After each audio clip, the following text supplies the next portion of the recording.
बात करेंगे उन स्टॉक्स की जो आज चर्चा में हैं।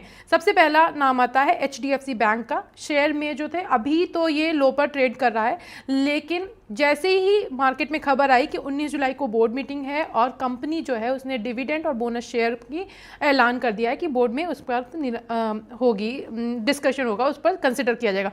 जून तिमाही के नतीजे कंपनी पेश करने वाली, इसकी वजह से सुबह में लगभग 1.5% की तेज़ी देखी गई थी। एचडीएफसी बैंक जो है, अगर मैं इसकी पर्टिकुलर अरुण जी बात करूं तो सालाना आधार पर कंपनी के शेयर ने 24% का रिटर्न दिया, 6 महीने में 22% का, और 1 महीने की बात करूं तो 5% का रिटर्न दे चुकी है ये शेयर। इस शेयर को बड़ा शेयर है, काफ़ी नामी कंपनी है, लोगों का भरोसा भी है। इस शेयर को लेकर के क्या राय होगी आपकी?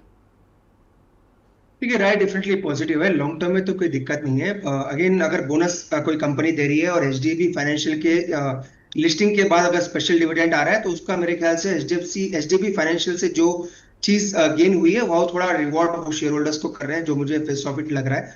तो स्पेशल डिविडेंड बोनस आ रहा है, ये बड़ी बात है। और बड़ी कंपनी एचडीएफसी बैंक अगर ये दे रही है तो मार्केट के लिए भी पॉजिटिव होना चाहिए। शॉर्ट टर्म डेफिनेटली कंसोलिडेशन है, कोई मोमेंटम नहीं है, पर लॉन्ग टर्म मुझे लग रहा है अभी भी स्टॉक काफी अच्छा है।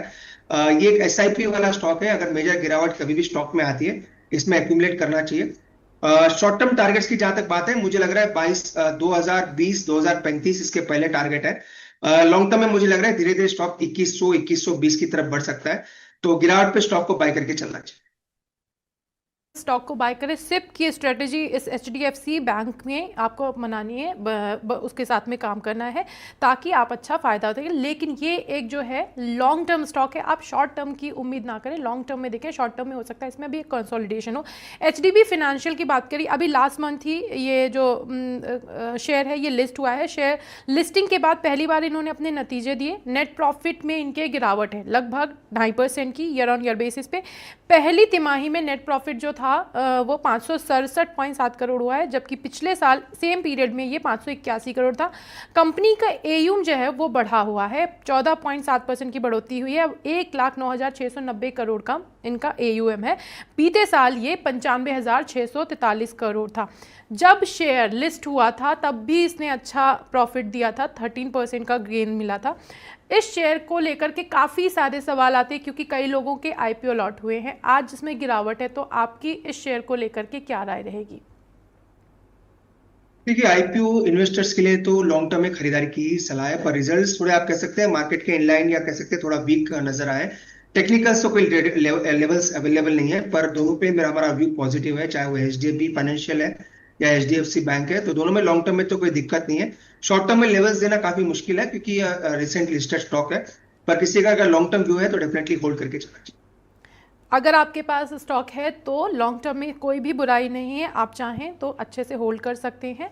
और आज की गिरावट में भी घबराने की बात नहीं है। कंपनी ने भले ही उनके नतीजे खराब हो, लेकिन जो फंडामेंटल्स हैं वो स्ट्रांग है।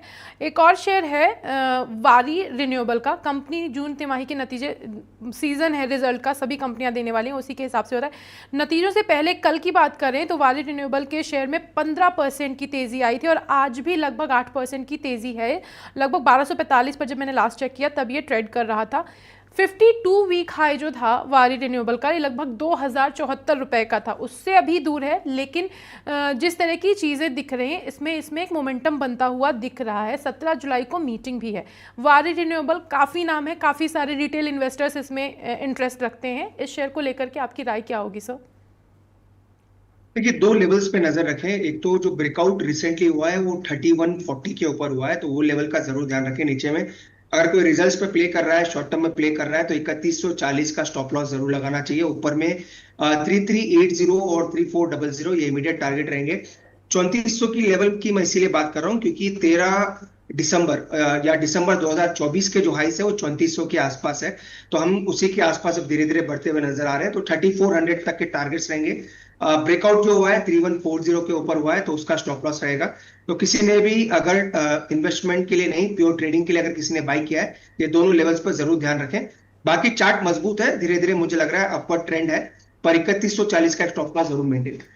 वारी रिन्यूएबल अच्छा शेयर है, आपको 3380 तक के टारगेट्स देखने को मिल सकते हैं। ये अरुण जी की राय है। हम आपसे बात कर रहे थे अशोक लेलैंड को लेकर के कि आज शेयर में जो है ये बोनस शेयर रिकॉर्ड डेट थी, उसके बाद में जो रिटेल निवेशक हैं उनको इसके बारे में काफ़ी दिलचस्पी है क्योंकि बड़े नाम है कंपनी का अच्छा, और कंपनी का जो शेयर है वो भी बजट फ्रेंडली है। तो क्या राय होगी आपकी इस शेयर को लेकर के? देखिए, स्टॉक पे राय बुलिश ही है। बाय ऑन डिप्स की सलाह रहेगी। 200 124 के आसपास चल रहा है अभी भी स्टॉक, मुझे लग रहा है बाय ऑन डिप्स करें। मैक्सिमम सपोर्ट 115 के आसपास है, डिप मिलता है कभी भी तो बाय करके चलना चाहिए। 120 122 के आसपास अच्छा सपोर्ट है, अगर वहां पे आता है तो और अच्छा लेवल हो सकता है। 115 का स्टॉप लॉस लगाए। धीरे धीरे मोमेंटम पॉजिटिव रहना चाहिए, 138 तक स्टॉक ऊपर में जा सकता है। अच्छा, थैंक यू सो मच इसके लिए। और एक शेयर है, थोड़ा सा हैवी टिकट है, मैं तो बोलूँगी डिक्शन टेक्नोलॉजी। इस शेयर में तेज़ी देखी गई, रीज़न ये था कि क्यूटेक इंडिया कंपनी जो है उसमें 51% की हिस्सेदारी खरीदने की कंपनी तैयारी कर रही है, जिस खबर के आने के बाद में शेयर में लगभग 4% की बढ़ोतरी देखी गई। शेयर जो है 16,377 के लेवल तक पहुँचा। प्राइस तो अगर आप देखें तो काफ़ी महंगा मुझे लग रहा है, लेकिन फिर भी एक भरोसेमंद कंपनी है, अच्छा नाम है इंडस्ट्री में। इस शेयर को लेकर के आपकी राय क्या रहेगी अरुण जी? देखिए, ओवरऑल मेरे को लग रहा है कोई मोमेंटम पॉजिटिव नहीं है स्टॉक में। अगर आप अशोक लेलैंड की बात कर रहे हैं, और डिक्शन टेक्नोलॉजीज। ओके, कोई डिक्सन डिक्सन मुझे लग रहा है ओवरऑल ठीक है स्टॉक। ऊपर में 16,140 के आसपास चल रहा है। मोमेंटम मुझे लग रहा है थोड़ा साइडवेज है, तो थोड़ा आराम से ट्रेड करें स्टॉक में। दिक्कत एक ही है क्योंकि ये धीरे धीरे ऊपर जा रहा है और इसका जो ओवरऑल जो मोमेंटम है वो थोड़ा फिजल आउट होता हुआ नजर आ रहा है। तो यहाँ पे अगर आप ट्रेड कर रहे हैं या बाई साइड ट्रेड ले रहे हैं तो ऊपर में मुझको लग रहा है 16,500 के आसपास मैक्स टारगेट रहेंगे, वहां से स्टॉक हो सकता है एक बार नीचे आता हुआ नजर आए। तो अगर आप ट्रेड बाई साइड ले रहे हैं तो थोड़ा संभल के रहें क्योंकि इसका स्टॉप लॉस काफी दूर है, 15,700 के आसपास है। तो अगर इसको बाई करना है, अगर ये स्टॉक आपको वापस 15,800 16,000 के बीच में मिलता है तो वो एक अच्छा लेवल रहेगा स्टॉक को बाई करने के लिए। तो फ्रेश खरीदारी अगर करनी है तो डीप में करें। अगर किसी ने ले रखा है तो 15,700 का एक स्टॉप लॉस जरूर मेंटेन है। 15,700 के स्टॉप लॉस के साथ में आप इसमें ट्रेड कर सकते हैं, ट्रेड नहीं इन्वेस्ट करना है। 15,800 का लेवल वो होगा जिस पर आपको फ्रेश बाइंग करनी है। बाकी टारगेट की बात करें तो 16,500 का लेवल आराम से दिख सकता है। सर, ये तो आज स्टॉक्स काफ़ी ट्रेंड कर रहे हैं, लेकिन एक शेयर है जो एक टाइम पे शेयर मार्केट का काफ़ी दुलारा कंसिडर किया जाता था, एशियन पेंट्स। एशियन पेंट्स हाल के दिनों में बहुत अच्छा नहीं कहा गया, ऐसा लग रहा था कि थोड़े से दिन खराब से हैं।